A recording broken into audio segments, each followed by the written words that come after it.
ভারতের মেঘালয় ও আসামে টানা ভারী বর্ষণ এবং গত কয়েকদিনের থেমে থেমে বৃষ্টিপাতের কারণে সিলেটের নদ নদীর পানি দ্রুত বাড়ছে। সে কারণে আগামী 24 ঘন্টার মধ্যে সিলেট বিভাগের সিলেট ও সুনামগঞ্জ জেলায় বন্যার সংখ্যা রয়েছে।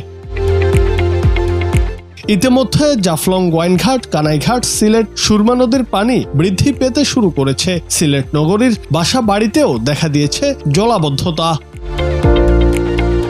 বেসরকারি আবহাওয়া বিষয়ক ওয়েবসাইট আবহাওয়া.com এর প্রধান আবহাওয়াবিদ মুস্তফা কামাল পলাশ জানিয়েছেন, 24 ঘন্টার মধ্যে সিলেট বিভাগের সিলেট ও সুনামগঞ্জ জেলার বিভিন্ন নদীতে পাহাড়ি ঢল শুরুর আশঙ্কা করা যাচ্ছে।